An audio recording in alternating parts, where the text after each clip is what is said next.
Krishna to all devotee. अभी हमारे नमकीन डबल रोटी के 16 चैप्टर कंप्लीट हो गए। अभी हम स्टार्ट करें उपसंहार। इसमें भी एक काफ़ी चैप्टर है, तो वो अभी हम रीड करेंगे। और मतलब गागो और सागो की जो अनसुनी जो कथा, अनसिन जो बातें हैं, वो इसी उपसंहार में पता चलेगी।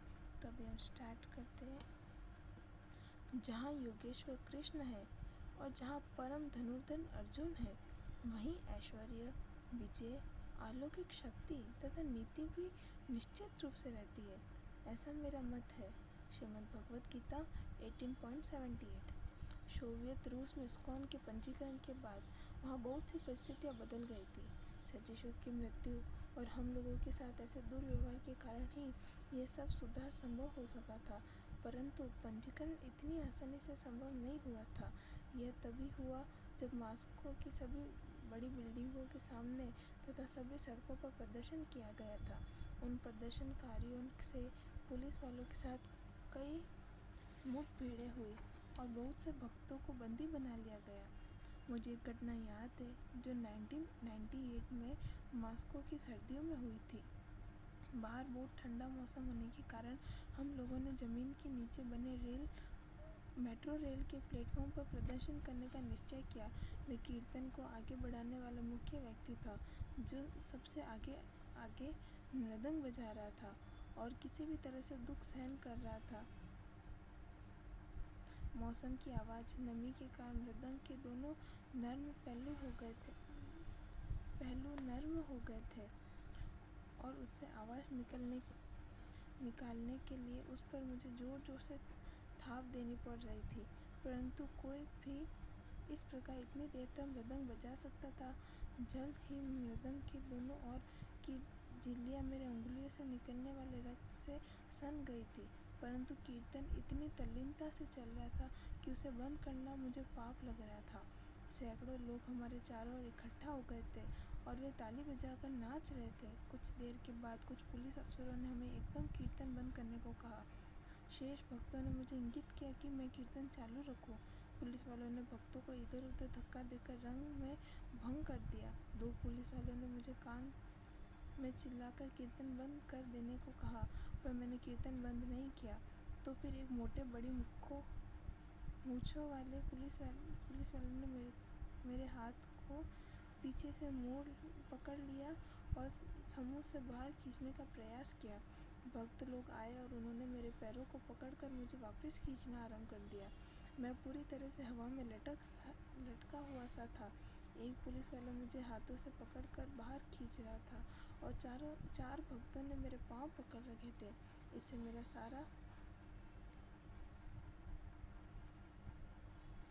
मेरा सारा शरीर दुख रहा था और मुझे ऐसा लग रहा था कि जैसे मेरे टुकड़े हो जाएंगे। ऐसे लटके लटके मैं कीर्तन को आगे बढ़ा रहा था। मैं ये प्रतीक्षा कर रहा था कि आगे अब क्या होने वाला था। मेरी पत्नी उसके पास आई और उससे कहा कि वह मुझे छोड़ दे, परंतु उसने उसे कोसना आरंभ कर दिया। तब दयनीशा ने उसकी एक बड़ी मूंछ पकड़ ली और जोर से मोड़ना और खींचना आरंभ कर दिया।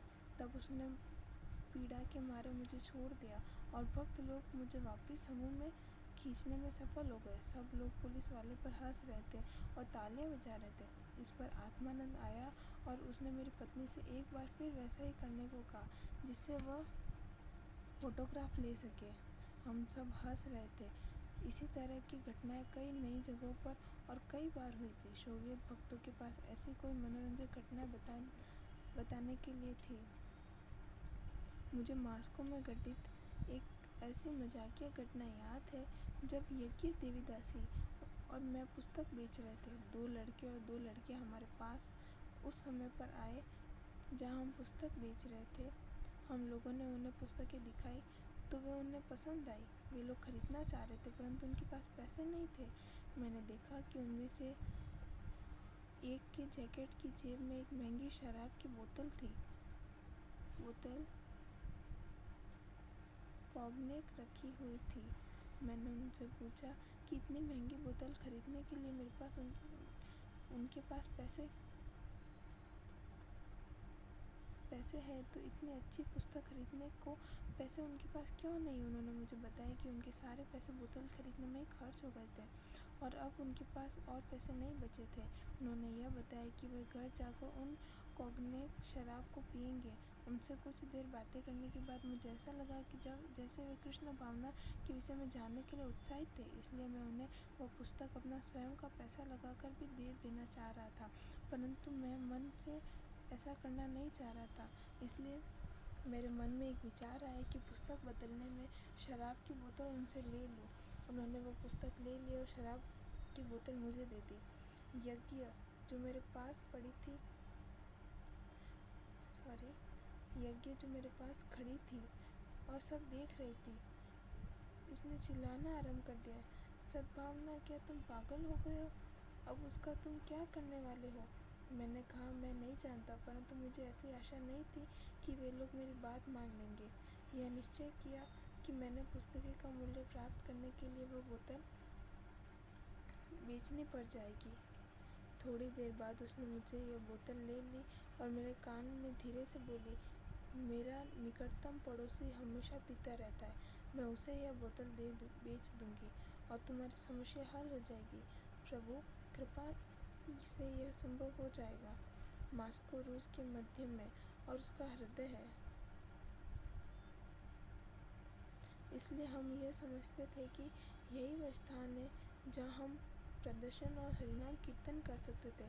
बहुत से भक्त सक्रिय रूप से भाग लेते थे, जो हम लोगों के लिए चुनौती थी।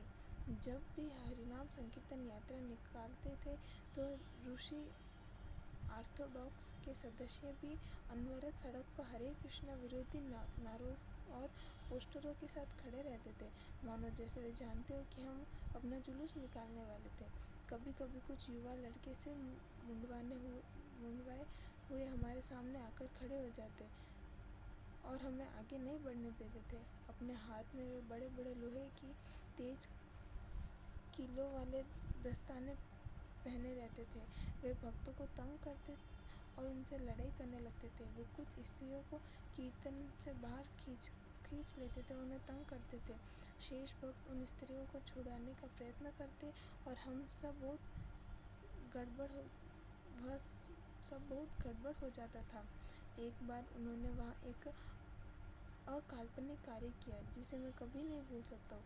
एक हरिनाम कीर्तन में हमारे साथ अम्बरीश दास भी था, जो काफ़ी समय से युद्ध विद्या मार्शल आर्ट सीख रहा था। इसलिए वही हुआ, जब उन्होंने आर्बिट सड़क पर हमारे ऊपर हमला किया तो अम्बरीश ने आगे बढ़कर यह न करने को कहा और कहा कि हमें आगे बढ़ जाने दें, नहीं तो वे सबको गिरा देंगे। वे लड़के विश्वास ही नहीं कर पा रहे थे कि वह दुबला पतला व्यक्ति उनको कुछ सैकड़ों में भगा सकता है। इसलिए वे अम्बरीश से लड़ने लगे। हमारे आश्चर्य की सीमा ही नहीं रही जब अम्बरीश ने सैकड़ों के भक्तों के लिए कीर्तन का रास्ता खोल दिया। इसके बाद कई संकीर्तनों में हमने उन्हें नहीं देखा, परंतु कुछ समय बाद वे एक बहुत बड़े समूह में इकट्ठे हुए। वे रूस को हरे कृष्णा के द्वारा बिगड़ने से बचाने के लिए हमारा मुकाबला कर रहे थे। 1989 में इतिहास में पहली बार 50 रूस भक्तों को भारत की तीर्थ यात्रा पर जाने की अनुमति मिल गई। उन भक्तों में से अधिकतर पर केजीबी द्वारा कुछ महीनों पहले अत्याचार किया गया था। 2 महीनों की यात्रा का आयोजन किया गया था। 1 वर्ष पूर्व मैं कारावास में बहुत दुख झेल रहा था और अब यह मेरे लिए बहुत बड़ा सौभाग्य था कि मैं भी इस यात्रा में भाग ले रहा था। हम अब सारे विश्व से आए सैकड़ों भक्तों के साथ नाच रहे थे और जप कर रहे थे। यह हमारे गुरुदेव के पत्रानुसार था। उन्होंने हम सब लोगों के लिए जो श्रम शिविर में थे लिखा था कि इसका श्रेय हरिकेश स्वामी, कीर्तिराज प्रभु और उनकी पत्नी हरिपूजा, गोपाल कृष्ण गोस्वामी और प्रभा विष्णु स्वामी को था, जिन्होंने यह यात्रा का बहुत अंतरंग बना दिया था। परंतु केजीबी ने हमारी यात्रा आरंभ करने से पहले ही हमें बहुत तकलीफें दी। सारे रूस से भक्तगण यहाँ यात्रा आरंभ करने में 3-4 दिन पहले पहुंच गए थे वहाँ बहुत आनंददायी और सजीव वातावरण बन गया था, जहाँ इतने सारे रूसी भक्त एकत्र हुए थे। हम एक दूसरे के साथ और सहयोग से बहुत प्रसन्न थे। यद्यपि हमारे टिकट तैयार थे, परंतु मॉस्को के अधिकारी ने हमें हमारे वीज़ा और अन्य कागज़ नहीं दिए थे। पहले तो उन्होंने हमें वीज़ा देने का वचन किया था, परंतु ज्ञात नहीं क्यों उन्होंने ऐसा करने से मना कर दिया। कृष्ण कुमार और अन्य भक्त सरकार के विरुद्ध कार्रवाई करने की रट लगा रहे थे। कीर्तिराज प्रभु की पहले तो यह योजना थी कि हम सब कुंभ मेले में भाग लेंगे, परंतु हमारे कागज़ तैयार नहीं थे, इसलिए हम वह यात्रा आरंभ नहीं कर सके।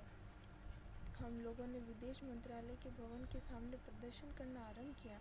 हमने बहुत सारे बैनर और पोस्टर तैयार किए थे और साथ ही कृष्ण और प्रभुपाद के बड़े बड़े चित्र भी तैयार किए थे। हम एक बड़े भवन जो मंत्रालय के सामने था के सामने नाच और गा रहे थे। जल्द ही कुछ संवाददाताओं ने हमें घेर लिया और वे हमसे पूछने लगे कि हम सब प्रदर्शन क्यों कर रहे थे। मौसम बहुत ठंडा था और वर्षा तथा थोड़ी थोड़ी बर्फ़ भी गिर रही थी, परंतु सब भक्त बहुत उत्साहित थे और मांग कर रहे थे कि उनका वीज़ा उन्हें दे दिया जाए।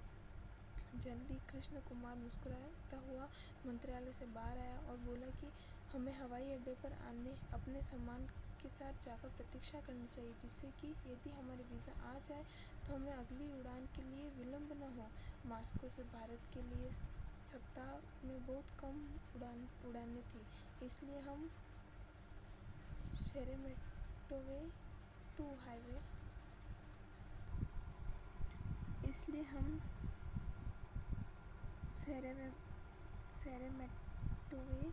टू हवाई अड्डे गए, जहां लगभग 120 भक्तों ने बड़ा कीर्तन करना आरंभ कर दिया। हमारे पास माइक्रोफोन और लाउड स्पीकर थे, इसलिए इतनी आवाज़ हो रही थी कि किसी को भी हवाई अड्डे की घोषणा की आवाज़ नहीं आ रही थी। हम में से किसी ने भी उस ओर ध्यान नहीं दिया। जल्द ही हवाई अड्डे के कुछ अधिकारी हमें कीर्तन बंद करने को कहा। फिर उन्होंने पुलिस को भी हमें रोकने के लिए बुलाया, पर कुछ असर नहीं हुआ। अंत में हवाई अड्डे का मैनेजर आया और मुझसे व्यक्तिगत रूप से गाना बंद करने को कहा। उसने वचन दिया कि वह वीज़ा दिलवाने में हमारी सहायता भी करेगा। उसने वीज़ा डिपार्टमेंट को फ़ोन करके हमारी सहायता करने को कहा, अन्यथा हम दूसरी बार भी अपनी फ्लाइट से चूक जाते। भगवान कृष्ण की असीम कृपा और करुणा से जल्द ही हम कृष्ण कुमार हमारे पास पासपोर्ट एवं वीज़ा सहित आ गया। भक्त लोग जोर जोर से मृदंग और करतालों से हरि बोल हरे कृष्णा गाने लगे। जैसे ही हम भारत जाने के लिए हवाई जहाज़ में बैठने लगे, महिला भक्त नाच रही थी और एक दूसरे को गले लगा रही थी। जिन्हें मॉस्को में रुकना था, उन्होंने भारत जाने वाले को अलविदा कहा। इससे पहली बार उनके लिए आगे रास्ता खुल गया था। जल्द ही हमारा जहाज़ आकाश में भारत की ओर उड़ रहा था और हम सब लोग जो कुछ भी हमने पाया था को लेकर बहुत उत्साहित थे। मैं इस पर विश्वास नहीं कर पा रहा था कि कुछ ही घंटे में हम कलकत्ता हवाई अड्डे पर होंगे। हम भारत में बहुत सारे महत्वपूर्ण और प्रभावशाली व्यक्तियों से मिले और उन्हें हमें सोवियत शासकों के धार्मिक दृष्टिकोण के विषय में बताया। कलकत्ता में हमने कई प्रेस कॉन्फ्रेंस में भाग लिया। उनमें से एक भेंट राजीव गांधी, जो भारत के तत्काल प्रधानमंत्री 1984 to 1989 थे, के साथ हुई थी। उनके बंगाल के आगमन में सभी 50 भक्तों के साथ उनका एक समूह फोटोग्राफ भी लिया गया था, जो इस पुस्तक में लाया गया था। भारत के सभी समाचार पत्र सोवियत कृष्ण भक्तों के पक्ष में समाचार छाप रहे थे और सारी दुनिया को अलग अलग भाषाओं के अखबार और टेलीविज़नों में भी यह बात फैल गई थी। उस दिन कलकत्ता हवाई अड्डे पर सारी दुनिया के भक्तों ने हमारा अद्वितीय स्वागत समारोह किया था, जो कलकत्ता हवाई अड्डे पर एक अतिशय भव्य समारोह था। यह वीडियो hkussr.com पर देखा जा सकता है। हमको जो भी महत्वपूर्ण वस्तु देखने को मिली वह थी कलकत्ता हवाई अड्डे के अंदर भगवान जगन्नाथ की विग्रह। हम लोग जो एक दमनकारी राष्ट्र में रहने वाले थे, उन्हें हवाई अड्डे पर यह विग्रह देखकर अपनी आंखों पर विश्वास ही नहीं हो रहा था। सैकड़ों संवाददाता और फोटोग्राफर जो कई अलग अलग समाचार पत्रों और पत्रिकाओं और टेलीविजनों तथा रेडियो से आए थे, इस ऐतिहासिक क्षण को सारे संसार ने बताने के लिए तैयार थे। अगले दिन उन्होंने मुख्य पृष्ठ पर इसे प्रकाशित किया। एक समाचार पत्र ने यह लिखा कि भक्ति विनोद ठाकुर की भविष्यवाणी सत्य सिद्ध हो गई। भक्ति विनोद ठाकुर ने भविष्यवाणी की थी कि एक दिन सारे संसार के भक्त लोग साथ में आएंगे और जोर जोर से मायापुर धाम में हरिनाम कीर्तन करेंगे। मायापुर धाम में श्री चैतन्य महाप्रभु की जन्मभूमि है। सारे संसार से भक्त लोग वहाँ आ चुके थे, पर रूस से कोई नहीं आया था। आज हमारे वहाँ मायापुर पहुँचने से उनका स्वप्न सत्य सिद्ध हो गया था। हम लोगों ने जल्दी आवश्यक फॉर्म और कागजात भरना आरंभ कर दिया। हम लोग हवाई अड्डे से बाहर आने को उत्सुक थे, जहाँ सड़कों भक्तों हमारे बाहर आने की प्रतीक्षा कर रहे थे, जिससे सभी रूसी भक्त भारत गमन के उपलक्ष्य में उत्सव मना सके। किसी प्रकार कीर्तिराज प्रभु, जय पताका स्वामी और कुछ अन्य लोग हॉल में आने की व्यवस्था कर सके और हमें जल्दी फॉर्म भरने की सहायता करने लगे। हम बाहर आने वाले भव्य विशाल कीर्तन को सुन रहे थे और जल्दी फॉर्म की सब कार्यवाही पूरी करके बाहर आने को उत्सुक थे। साथ ही हम श्रील प्रभुपाद की जन्म स्थल और श्री चैतन्य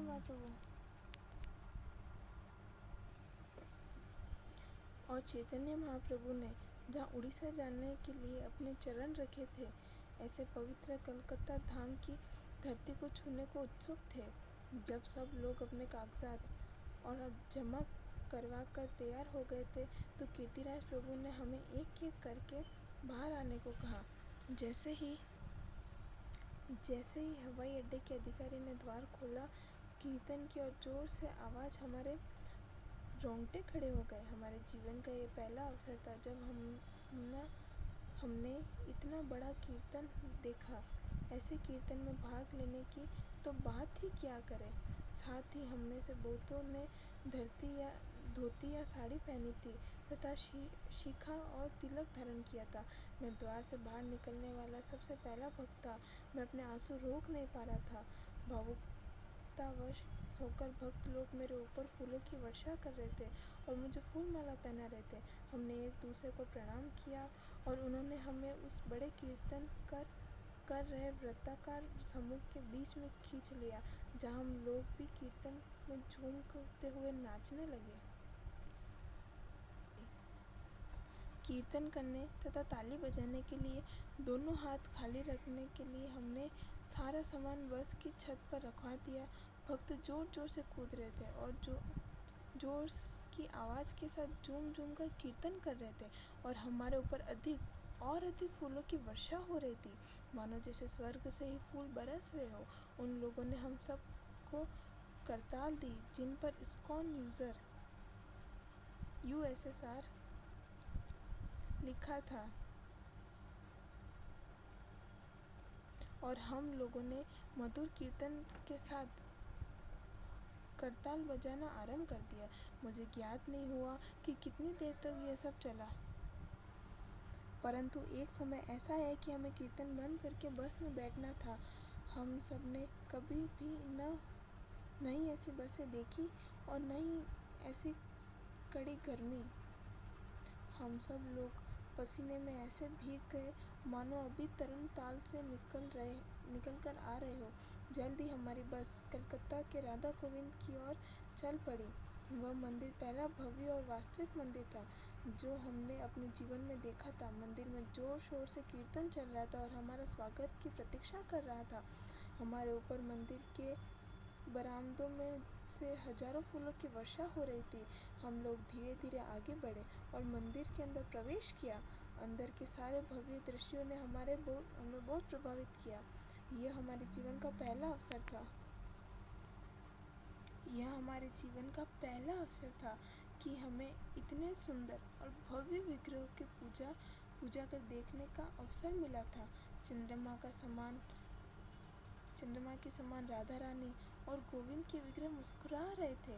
और मानो हमें कह रहे थे, आखिरकार आप लोग अपने घर में हो, यहाँ केजीबी नहीं आने वाली, इसलिए चाहे जितना नाचो और कीर्तन करो। मैं राधा गोविंद के चरणामृत और प्रसादम का स्वाद जीवन भर नहीं भूल पाऊंगा। भगवान जगन्नाथ की बड़ी बड़ी सुंदर आंखें हमारी ओर देख रही थी। ऐसा लग रहा था मानो जैसे जगन्नाथ जी पवित्र वेदी से कूदकर हमारे साथ इस स्वर्गार तीर्थ आनंददायी कीर्तन में भाग लेना चाहते हो। कुछ देर बाद एक भक्त ने मुझे जगन्नाथ जी के विग्रह की ओर खींचा और मुझे बताया कि देखो, भगवान जगन्नाथ की आंखों में से आंसू टपक रहे थे। जो मैंने देखा उस पर मुझे विश्वास नहीं हो रहा था। सचमुच ही भगवान की आंखों से आंसू हीरे की तरह चमक रहे थे और बहकर उनके गले पर आ रहे थे।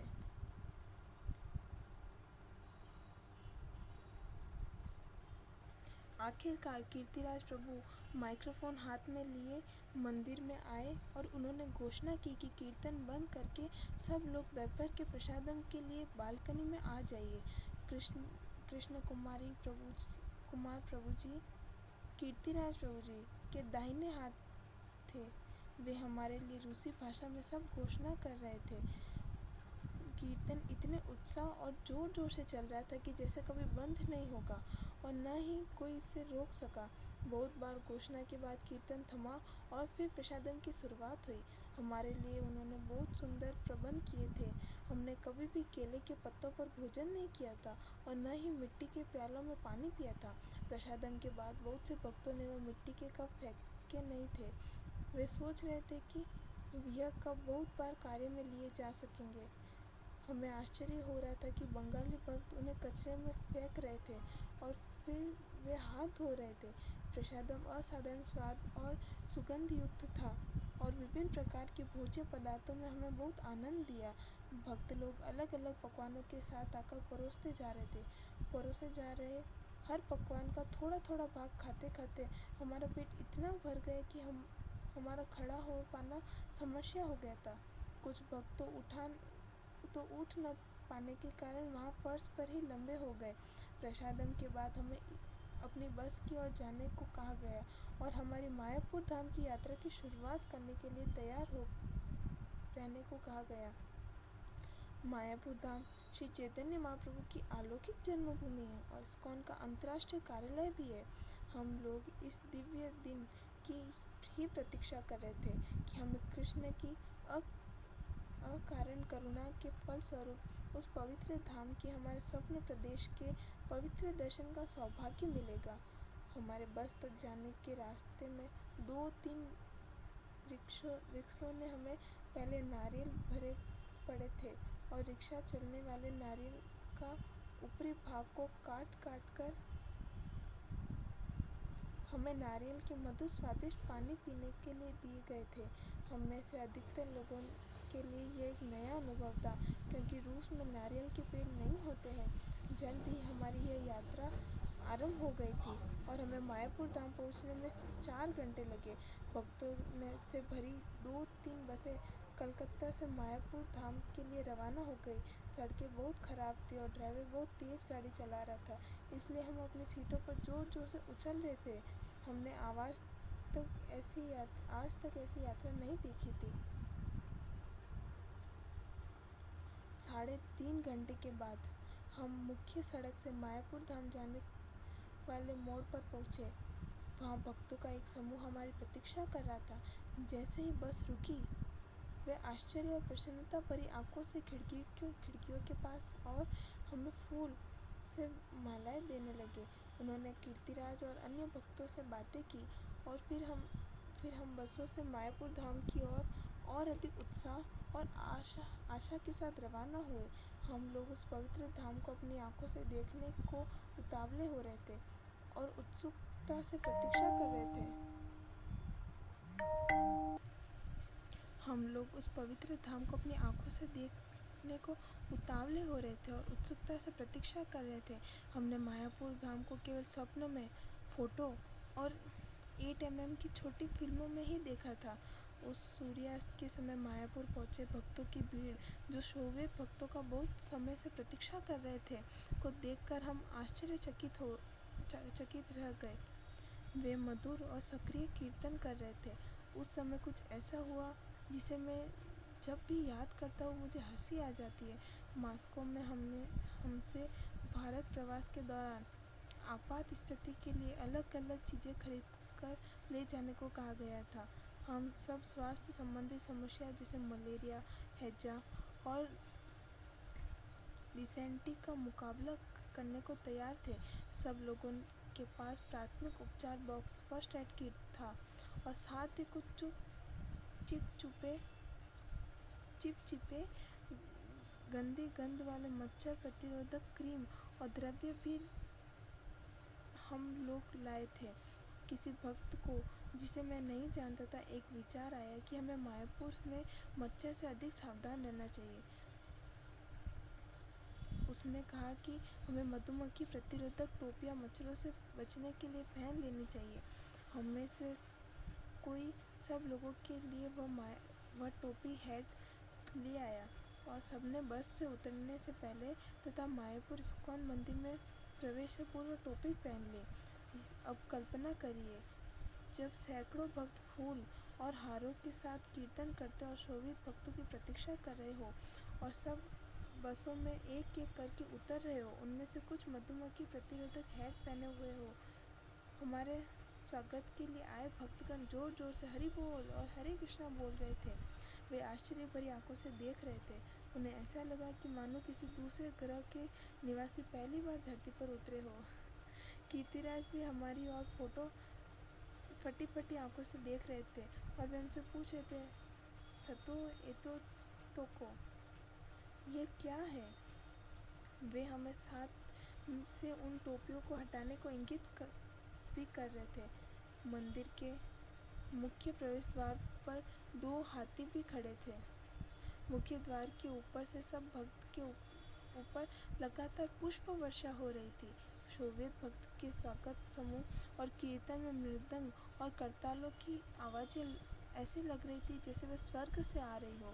गुरुकुल के विद्यार्थीगण शंख बजा बजाकर वेदों के पवित्र मंत्रों का उच्चारण कर रहे थे। कुछ बच्चे डंडियाँ पकड़े हुए थे और कुछ के हाथ में जलते हुए दिए थे। शीघ्र ही मंदिर में प्रवेश करने का संकरा रास्ता खुला। तत्पश्चात हमें इस्कॉन भूमि में प्रवेश और श्रील प्रभुपाद के भजन कुटीर के सामने रुकने को कहा गया।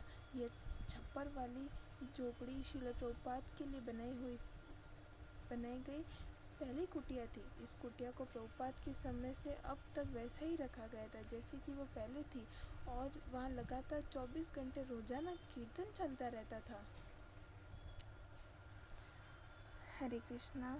सो आज हम यहीं तक ही रीड करते, थोड़ा सा सस्पेंस और क्रिएट करते मायापुर धाम, श्री मायापुर धाम के दर्शन के लिए, ताकि हमें और उत्सुकता आए और क्यूरियोसिटी बढ़ती रहे वो दृश्य जो हम इमेजिन कर रहे हैं उसके लिए, कि एक दिन काश हमारे साथ वैसा हो और हमें भी मौका मिले श्री मायापुर धाम जाने का। तो वही आज के चैप्टर में हमने देखा कि सोवियत रूस के भक्तों ने इतना कठिनाइयों का सामना किया, भक्ति करी और भगवान की इतनी असीम कृपा हुई कि पहली बार रूस से सभी भक्त भारत आए थे। और उस भारत आने में भी उनको काफ़ी मुश्किलें हुई। केजीबी ने उनको वीज़ा, पासपोर्ट नहीं दिया था, मतलब उनके द्वारा करवाया गया था। फिर बहुत मुश्किल से कीर्तन किया गया, मतलब धरना प्रदर्शन किया गया, फिर जाके उनको वीज़ा मिला। फिर वो भारत आए और वो जो मोमेंट था और जो हृदय में वो जो एक भगवान से मिलन की उत्सुकता थी, तो भारत जाने, जो पहली बार भारत जा रहे थे उसकी जो उत्सुकता थी, वो सब वो भक्तों के शब्दों द्वारा वो व्यक्त की जा रही थी कि किस प्रकार वो फील कर रहे थे उस मोमेंट को। और वो भारत उतरे, सब भक्त इतने खुश थे, इतने प्रसन्न थे कि पहली बार रूस से भक्तों का समूह आ रहा था। तो फिर हमने देखा कि जैसे जैसे वो कीर्तन होता गया वो, और वहाँ पे कोई डर नहीं पुलिस का, केजीबी का, और कीर्तन करते रहे। और फिर वो आखिरकार फिर वो क्षण आया जब वो मायापुर श्री धाम मायापुर में पहुँचे। तो वही आगे हम कल कंटिन्यू करते हैं। आई होप आपको समझ में आया होगा। थोड़े बहुत डिस्ट्रैक्शन भी आए आज की क्लास में, बट आप बाकी का फिर कल रीड करते। वांछा कल्पतरुभ्यश्च कृपा सिन्धुभ्येव च पतितानां पावनेभ्यो वैष्णवेभ्यो नमो नमः। अनंत कोटि वैष्णवन की जय। नामाचार्य श्री हरिदास ठाकुर की जय। जगत गुरु श्रील प्रभुपाद की जय। हरे कृष्णा हरि बोल।